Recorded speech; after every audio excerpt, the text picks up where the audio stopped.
네, 안녕하세요, 여러분. 대학 기초 소프트웨어 입문 예체능 16분반 소프트웨어 10팀 팀장을 맡은 이주성이라고 합니다. 제가 이번 과제물의 팀장을 맡아 팀 소개를 진행하게 되었는데요. 저희의 프로젝트 소개에 앞서서 저희 팀에 대한 소개를 하려고 합니다. 팀명은 다른 미사일과 없이 소프트웨어 10팀이고요. 저희 조원은 이렇게 4명으로 구성이 되어 있습니다. 그리고 저희 팀의 역할은 보시다시피 교수님께서 제시해주신 팀원 분량 정리표를 통해 A 학생 및 팀장이 저 이주성이고요. B 학생이 오대용 씨, C 학생은 최선빈 씨로 분담을 하였습니다. 그러면 먼저 간략하게 저희 프로그램의 필요성과 아이디어를 설명드리겠습니다.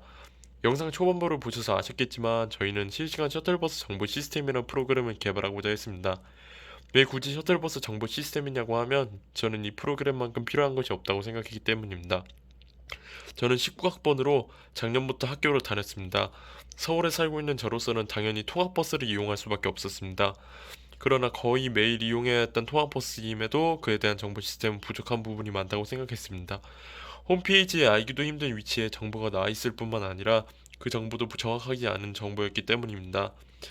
그리고 도착한 지 얼마 지나지 않아 떠나는 통학버스인데 그 시간마저 정확하지 않다면 버스를 놓친 학생이 생긴 일은 어렵지 않은 것이었습니다.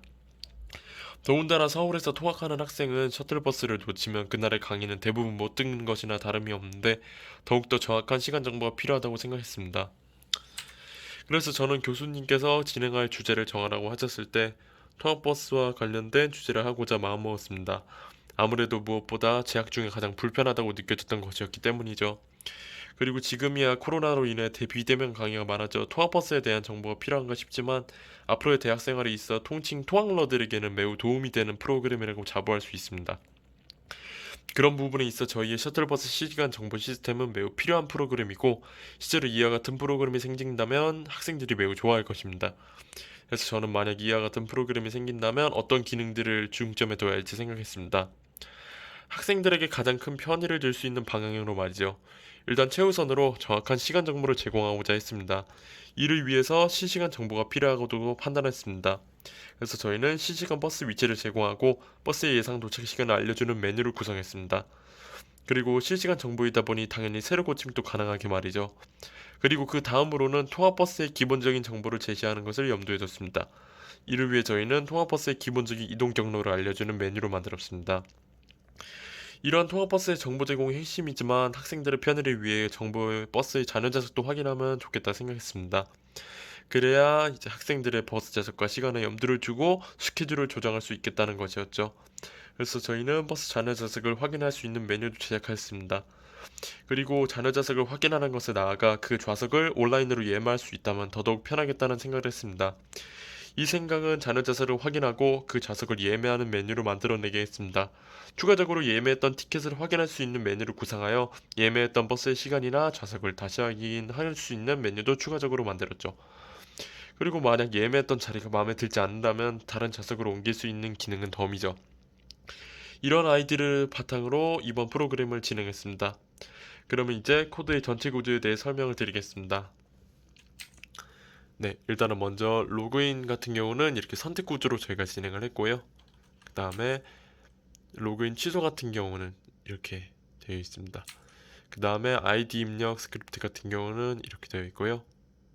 네, 그 다음에 패스워드 입력 스크립트는 이렇게 진행이 되어 있습니다.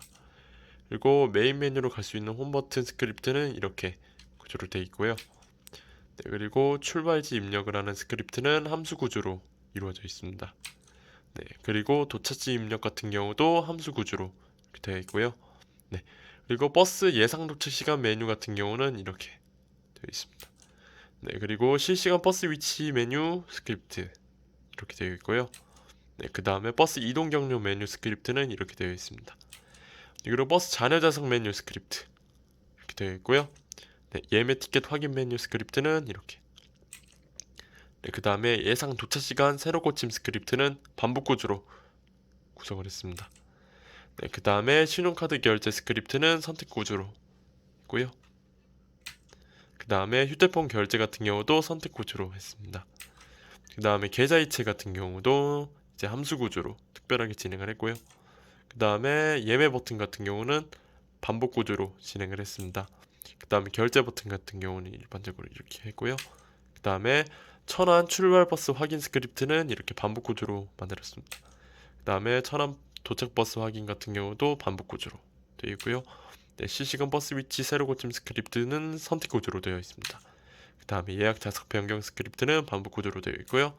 그 다음에 좌석 변경 버튼 같은 경우는 이제 반복 구조로 이렇게 이루어져 있습니다. 네, 이렇게 전체 구조에 대해서 간략하게 설명을 드렸고요. 그 다음에 이제 자세한 이제 구조에 대해서는 이제 오대용 씨와 최선빈 씨가 설명을 도와주실 겁니다.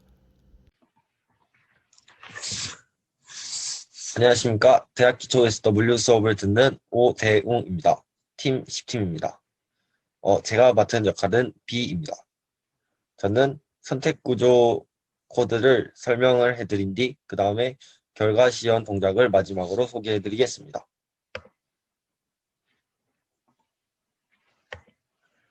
먼저 코드를 설명해드리는데 이 선택 구조란 만약 아니면 이렇게 결제가 완료되었습니다를 만약에 여기 변수를 통해 결제 진행을 물어보면 이 Y를 입력하면 바로 배경을 예매 티켓 확인 메뉴로 넘어가는 시스템으로 하였습니다.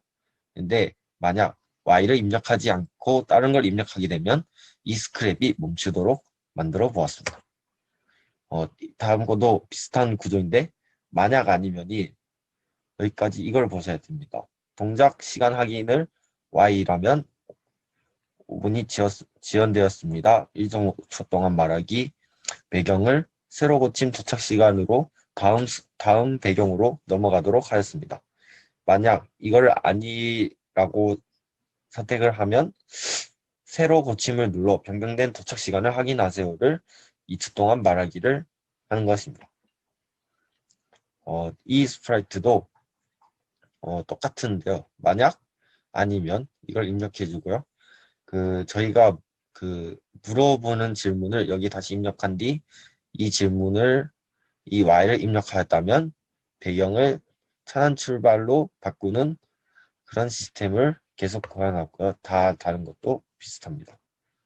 여기서도 버스 확인을 Y, 결제 진행을 Y, 실시간 버스 위치를 갱신합니다. 1.5초 동안 말하기, 배경을 바꾸기. 이게 아니라면 실시간 버스 위치를 갱신을 다시 눌러주세요를 1.5초 동안 다시 말하게 됩니다. 이것도 비슷합니다. 만약 좌석 변경을 Y라고 하였을 때 변경할 좌석을 선택해 주세요를 1.5초 동안 말하고 배경이 이게 맞다면 Y를 입력하였다면 프로그램 동작 시연을 해보겠습니다. 먼저 ID 입력을 클릭해 주면 이게 로그인 창으로서 ID 패스워드를 입력하면 어플리케이션이 작동되는 구조입니다. 저는 대용 123을 입력하겠습니다. ID 패스워드를 저의 학번 322-02666을 입력하였습니다. 로그인을 눌러주세요. 곰돌이를 클릭하면 출발지를 먼저 통학버스이기 때문에 천안에서 출발을 해보도록 하겠습니다.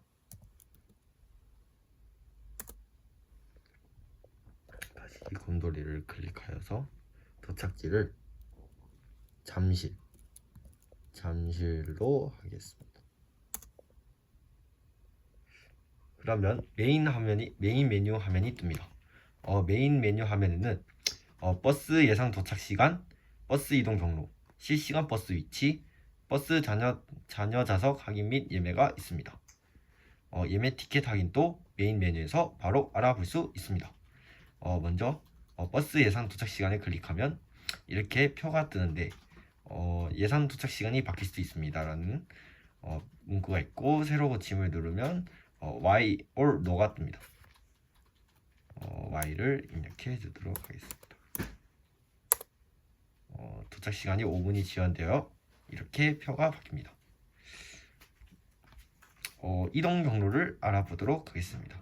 이렇게 1번, 2번, 3번, 4번, 5번 이렇게 떠 있는데 다시 확인을 클릭하면서 Y를 눌러주면 이 표가 바뀌는 모습을 저희가 스크래치로 구현하였습니다.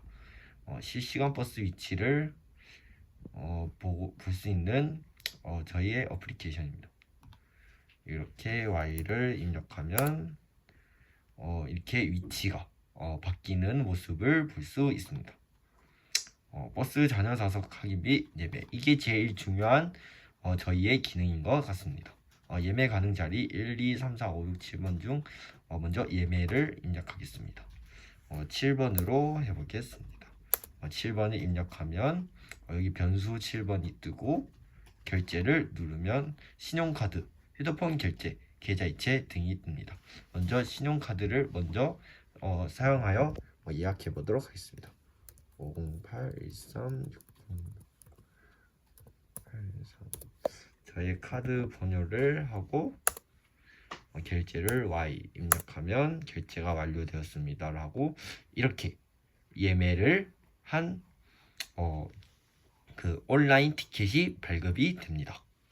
좌석 변경, 다시 Y를 통해 좌석 변경을 하고 변경할 좌석 6번으로 한번 해보겠습니다. 이렇게 예매가 이루어진 것을 볼 수 있습니다.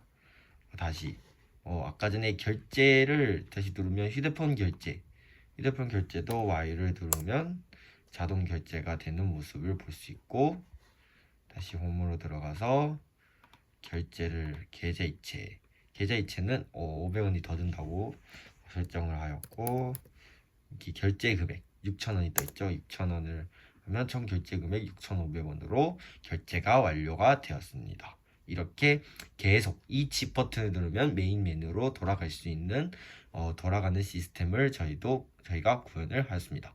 감사합니다. 안녕하세요. 저는 운동처방재활학과 최선빈입니다. 대학기초 소프트웨어 10팀에 있고요. 학생 C를 맡아서 함수 코드와 반복 구조 코드에 대해서 설명하도록 하겠습니다. 반복 구조와 함수 코드에 대해서 지금부터 발표하도록 하겠습니다. 먼저 저희 조의 반복 구조입니다.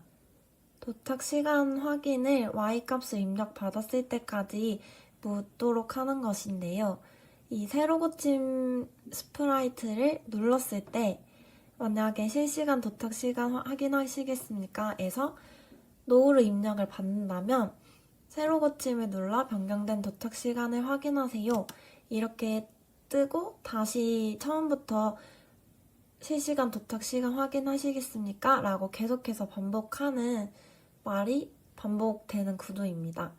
만약에 도착 시간 확인을 Y값을 입력을 받았다면 도착 시간이 5분 지연되었습니다. 라고 도착 시간 확인을 변경되는 문구를 말하면서 이 반복 구조를 끝내는 것입니다. 저희 조의 두 번째 반복 구조인데요. 예매 좌석 번호를 입력받는 것입니다. 처음에 예매 좌석을 0으로 정해놓고 예매 번호의 입력을 묻고 기다립니다. 그리고 그 대답을 예매 좌석으로 넣었을 때 만약에 예매 좌석이 7보다 작거나 7과 같다면 이 스프라이트를 끝내고 아니라면 계속해서 반복하는 구조입니다.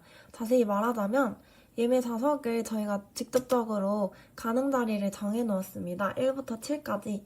그래서 만약에 예매 좌석이 7보다 크다면은, 그러니까 7을 초과한다면은 예매 좌석 가능 좌석이 아닙니다 라고 말하고 다시 이 예매 번호를 입력받는 물음을 반복해서 묻도록 하는 것인데, 만약에 7 이하를 입력받게 되면 예매 좌석이 입력받은 번호를 결합해서 예매 좌석은 몇 번입니다 라고 말하고 이 반복 구조를 끝내는 구조입니다. 저희 조의 세 번째 반복 구조입니다. 앞서 발표한 두 번째 반복 구조와 비슷한 구조인데요. 좌석 변경을 했을 때 문구만 달라지게 예매 좌석을 땡땡 좌석 번호로 변경합니다 라는 문구를 제외하고 비슷한 구조이기 때문에 다음 구조로 넘어가도록 하겠습니다. 저희 조의 네 번째 반복 구조입니다. 출발 버스 이동 경로를 확인해 묻는 구조인데요. 출발 버스의 이동 경로가 yes로 입력을 받을 때까지 이 반복 구조를 계속해서 반복하도록 해놨습니다. 그러니까 출발 버스 이동 경로가 만약에 no라고 입력을 받았다면 출발 버스 이동 경로를 확인하려면 다시 눌러주세요 라고 말하면서 다시 이동 경로를 확인하시겠습니까? 라는 물음을 반복하도록 하는 구조입니다. 만약에 yes를 입력을 받았다면 버스의 이동 경로를 확인합니다 라고 하면서 이 반복 구조는 끝나게 되는 것입니다.